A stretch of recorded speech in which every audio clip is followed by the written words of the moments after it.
The first reading from the prophet Zechariah is in two parts. The one is in prose and the second is in verse, very poetic. Sing, rejoice, daughter of Zion, for I am coming to dwell in the middle of you. And this indwelling is portrayed already in the first part. This wall of fire, the Lord will protect his own. We have in mind your families as we come to the altar with your intentions, and it is important to be aware that we can be, if we're not careful, with our defences down and the doors to the enemy wide open, right in the hearth. Whereas only 50 years ago the families of Ireland were well walled against demonic attacks. We know of the instinct, for instance, always to bless oneself when going through the front door, and all the sacramentals that were around, the nightly rosary, and often the morning mass also. Everything was grace-filled, and there was a bulwark. Now it is not quite the same, and even pious Christian homes are not aware that their door is open. And Oldnick and his satellites, they're not shy to find that chink and to just get in and remain in. I want to be specific on one or two issues because it could concern us all. I mean all of us.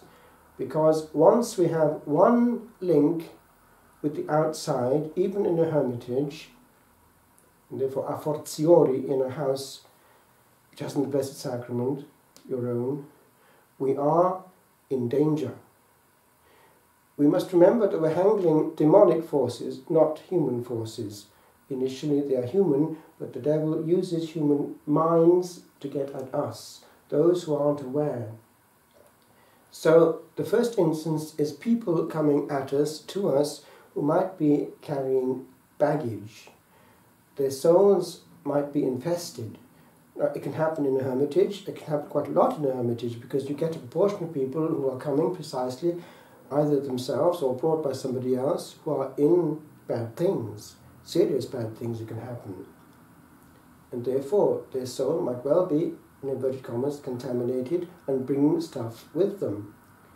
And it's actually quite interesting to detect in the air the difference that might be there after the passage of somebody who is peaceful and prayerful and somebody who isn't.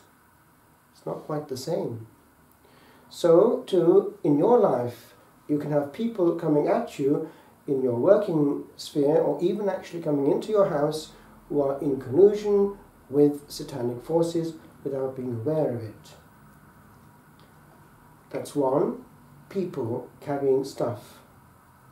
But there are others which concern us actually directly, I mean can hit at us and get into us by our own consent and even volition. I'm talking about those modern means which are an invitation to what is out there to come right in.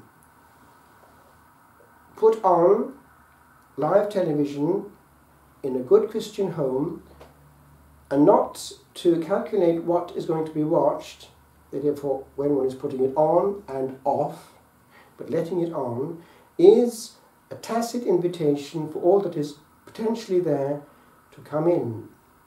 And if we have children, or even ourselves, we are responsible for the consequences. It's called in causa, the choice in the cause. Already it's not indifferent. What starts on the will then comes against the will. But it's there, and it's come in, and what is in the mind is there until we die. We have seen it, and we can't not see it.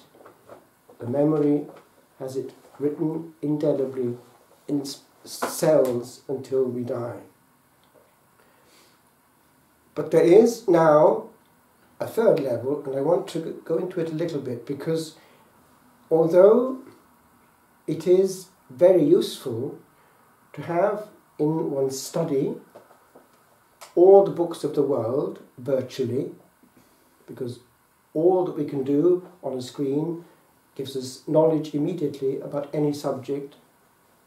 Although that is the case, it is not less the case also that if we're not careful and in command, we can be controlled and commanded.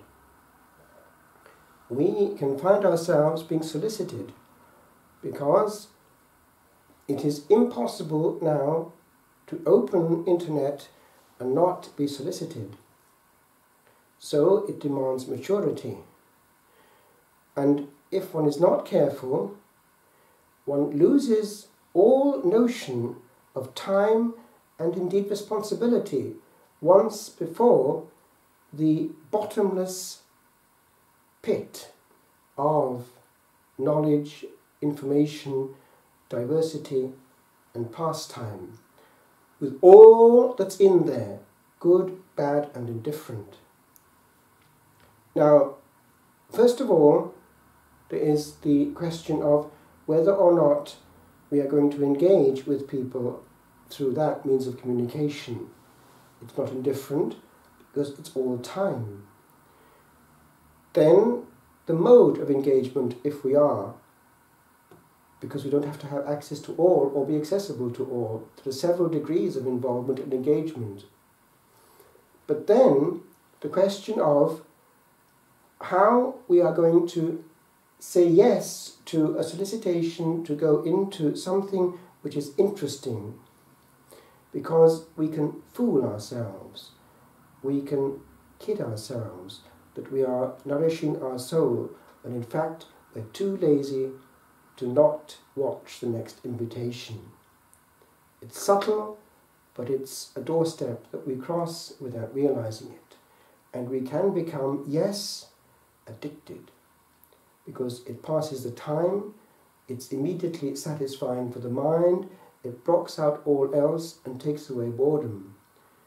And we can't go into a room where there's nothing on. So, what's going to happen? Holy souls are also easy prey for the indirect entry of a proportion of satanic stuff. I mean impure material.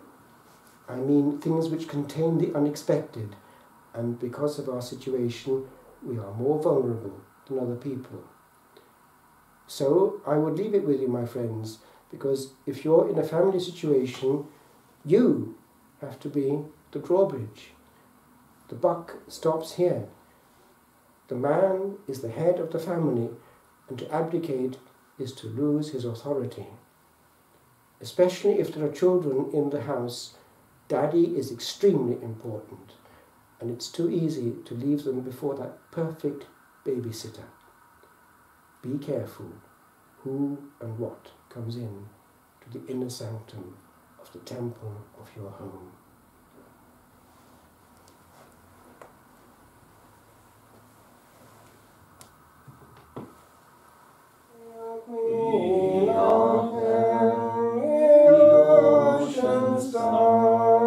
God of the wanderer here below, thrown on life's search, we claim thy care.